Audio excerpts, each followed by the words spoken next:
اعوذ باللہ من الشیطان الرجیم بسم اللہ الرحمن الرحیم الحمد للہ رب العالمین وصلی اللہ علی محمد و اہل بیتہ الطیبین الطاہرین لا سیما بقیت اللہ فی الارضین روحی و ارواح العالمین لتراب مقدمہ الفدا اللہم انا نرغب الیک فی دولت کریمہ تعز بها الإسلام وأهله وتذل بها النفاق وأهله وتجعلنا فيها من الدعاة إلى طاعتك والقادة إلى سبيلك وترزقنا بها كرامة الدنيا والآخرة واللعن الدائم على أعدائهم أجمعين أما بعد فقد قال رسول الله صلى الله عليه وآله وسلم واحفظوا ألسنتكم۔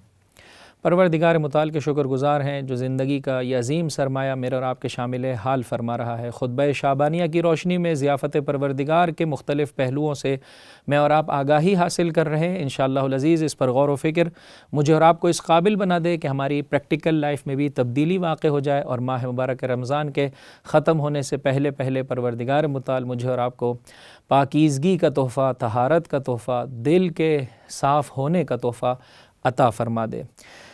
بہت ہی خوبصورت روایت عزیزوں جس میں اللہ کے رسول جابر ابن عبداللہ انصاری سے کچھ یوں ماہ مبارک رمضان کی فضیلتوں کو بیان کرتے ہوئے فرماتے ہیں، جابر یہ ماہ مبارک رمضان جو شخص بھی اس کے دن میں روزہ رکھے، رات کے کچھ حصے میں اللہ کی عبادت کو بجا لائے، اپنے شکم کی اور اپنی دامن کی پاکیزگی کی رعایت کرے، اپنی زبان کی حفاظت کرے، وہ جیسے جیسے اس مہینے سے نکل رہا ہے ایسے ایسے اپنے گناہوں سے نکل جاتا ہے۔ جابر کہنے لگے ما احسن ھذا الحدیث، آقا یہ حدیث کس قدر خوبصورت ہے۔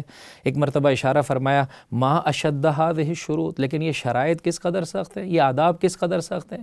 فقط پروردگار متعال تم سے کھانے اور پینے کا روزہ نہیں چاہتا، در واقع اس ذریعے سے چاہتا ہے کہ حقوق الناس کو بھی بہتر طور پر ادا کرو اور اپنے اعضاء و جوارح پر بھی مسلط ہو جاؤ۔ اے امیر المؤمنین کے چاہنے والے، تو اپنی آنکھوں کا یا اپنے کانوں کا یا اپنی زبان کا اسیر نہیں ہوتا، بلکہ یہ ساری چیزیں تیری اسیر ہوتی ہیں، تیرے کنٹرول میں ہوتی ہیں۔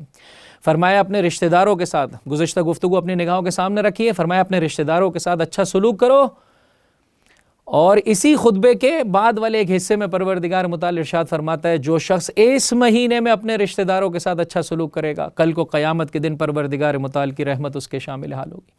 اور اگر کوئی شخص اس مہینے میں اپنے رشتہ داروں کے ساتھ برا سلوک کرے گا، قطع تعلق کرے گا، کل کو قیامت کے دن پروردگار متعال کی رحمت سے محروم رہے گا۔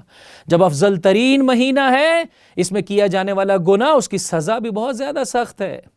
لہٰذا ایک جانب سے دیگر افراد کی نسبت سے جو حقوق ہماری گردن پر ہیں اسے اچھے طریقے سے انسان ادا کرے، دوسری جانب اپنے اعضاء و جوارح پر کنٹرول پیدا کرے۔ پہلا عضو کہ جس کا ذکر حضرت نے اس خطبے میں فرمایا وہ ہے زبان۔ وَاحْفَظُوا أَلْسِنَتَكُمْ، دیکھو اپنی زبانوں کی حفاظت کرو۔ اور جب جابر نے کہا کس قدر خوبصورت حدیث ہے، فرمایا فقط روزہ نہیں چاہتے، فقط عبادت نہیں چاہتے، اس کے بعد حلال و حرام کی رعایت کرو، اپنی پاک دامنی کی حفاظت کرو، اور اس کے ساتھ ساتھ اپنی زبانوں کی حفاظت کرو، اپنی زبانوں کی حفاظت کرو۔ جب ایک خاتون کو جو روزے کے عالم میں تھی، دیکھا کہ اپنی ماتحت کی نسبت سے، اپنی کنیز کی نسبت سے بد زبانی، بد کلامی اس کی زبان پر آ رہی ہے، نازیبہ کلمات اس کی زبان پر آ رہے ہیں، حضرت نے کھانا آگے بڑھا دیا، کہنے لگی میں روزے سے ہوں۔ فرمایا ایک کیسا روزہ ہے، مگر روزہ فقط کھانے اور پینے کی نسبت سے ہوتا ہے، روزہ آنکھوں کا ہوتا ہے، روزہ کان کا ہوتا ہے، روزہ زبان کا ہوتا ہے، دیگر اعضاء و جوارح کا ہوتا ہے۔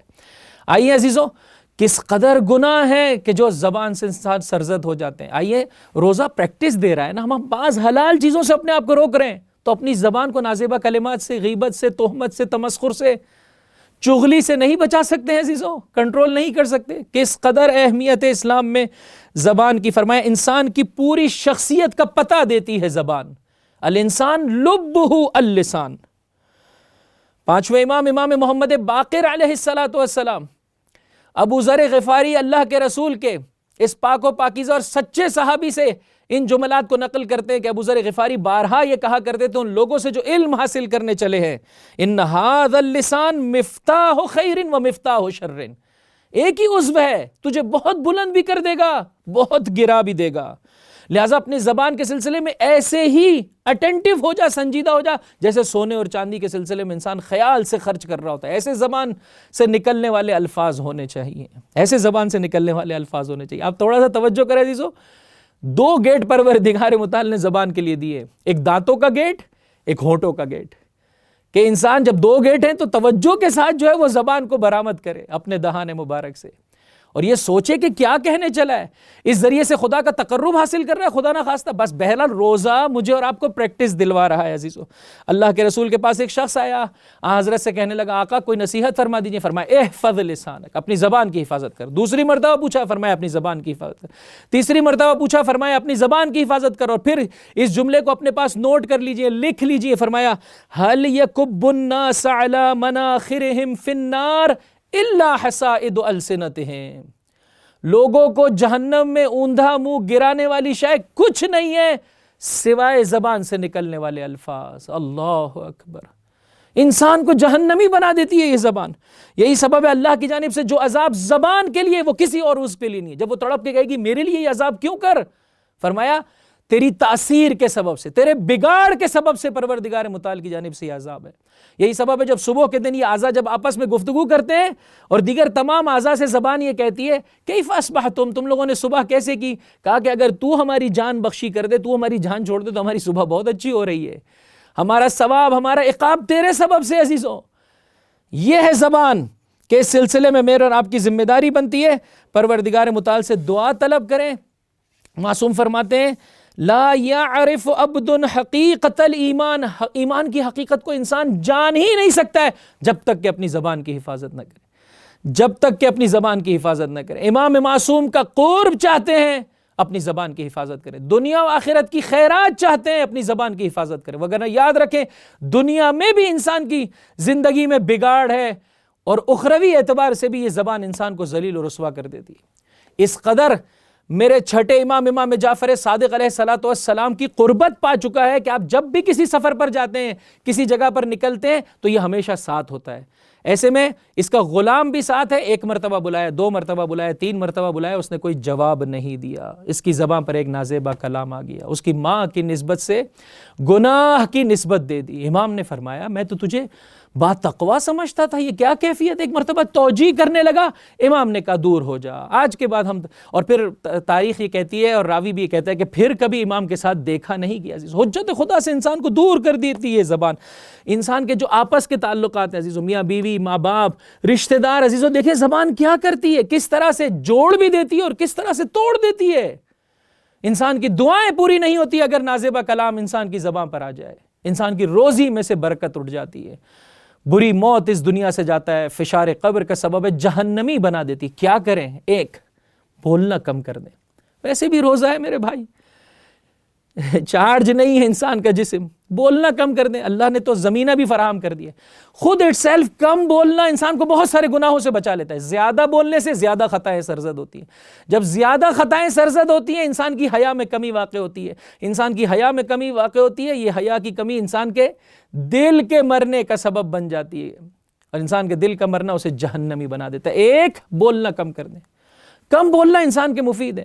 2 سوچ کر بولے، مومن ہمیشہ پہلے غور و فکر کرتا ہے پھر بولتا ہے۔ 3 تمام ایسے ایٹماسفیئر کو چھوڑ دیجئے کہ جو بری باتیں انسان کے کانوں تک پہنچاتی ہیں، برے دوست ہو گئے، ٹیلی ویژن پر آنے والے ایسے پروگرامز کے جس میں نازیبہ کلمات استعمال کیے جاتے ہیں ان کو سننا چھوڑ دیجئے۔ جب غلط بات نہیں سنیں گے غلط بات نہیں بولیں گے۔ توجہ چاہتا ہوں میرے بھائی، توجہ چاہتا ہوں، فقط انسان یہ دیکھ لے کہ یہ زبان انسان کو کتنا گرا دیتی ہے، انسان کی زبان کی اصلاح ہو جائے گی، انسان کی زبان کی اصلاح ہو جائے گی۔ اجرکم علی اللہ، اجرکم علی اللہ۔ حجت خدا کی قربت عطا کرتی ہے زبان، اگر انسان حجت خدا اور خدا کے بتائے ہوئے طریقے کے مطابق زندگی بسر کرے۔ کسی نے میرے مولا کے غلام قمبر کی شان میں نازیبہ کلمات کہے، جواب دینا چاہتے ہیں، امام نے کہا رک جا، خدا کی رضا اسی میں، شیطان کی ناراضگی اسی میں، اور سامنے والے کے لیے اس سے بہتر جواب نہیں ہو سکتا ہے۔ تو جواب دینا چاہتا ہے نا، ایک طریقہ کار یہ انسان دل کی بھڑاس نکال دے، جو کچھ اس کی زبان پر آ جائے، یہ دنیاوی مزاج ہے۔ مشیت پروردگار یہ انسان خاموشی اختیار کرے، اس سے بہتر وار نہیں ہو سکتا سامنے والے پر۔ فرمایا خدا کی رضا اور خوشنودگی انسان حاصل نہیں کر سکتا مگر یہ کہ بردباری کے ذریعے سے شیطان کو اگر ناراض کرنا چاہتا ہے، خاموشی، اس مقام پر خاموشی اختیار کر، اور اگر اس احمق اور بے وقوف انسان کو جواب دینا چاہتا ہے تو اس سے بہتر جواب نہیں ہو سکتا کہ اس کے بعد کا تو کوئی جواب نہ دے۔ پھر زبان کو کس لیے رکھے انسان؟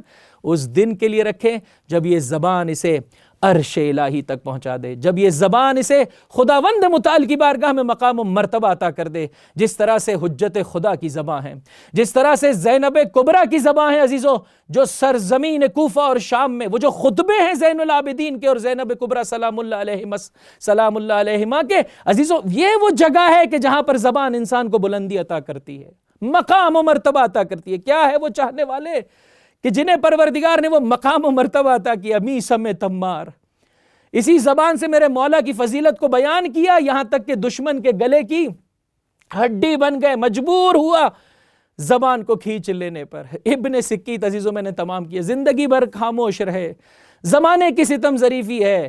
عباسی بادشاہ کے 2 بچوں کو پڑھا رہے، ایک مرتبہ پوچھا بتا میرے 2 بچے زیادہ فضیلت رکھتے ہیں یا علی کے 2 فرزند؟ کہا علی کا غلام قمبر تیرے دونوں بچوں سے اور تجھ سے بہتر ہے، اور یہی حق کا بولنا پروردگار متعال کی بارگاہ میں درجہ شہادت کا فائز بنا گیا جناب ابن سکیت کو۔ آئیے ماہ مبارک رمضان کے ان شب و روز میں پروردگار سے دعا طلب کریں عزیزوں، اپنی زبان کو سنبھال کر رکھیں اور اس جگہ پر زبان کو خرچ کریں جو میرے اور آپ کی دنیا اور آخرت کے بنانے کا سبب بنے۔ وآخر دعوانا ان الحمدللہ رب العالمین وصلی اللہ علی محمد وآہل بیتہ الطیبین الطاہرین۔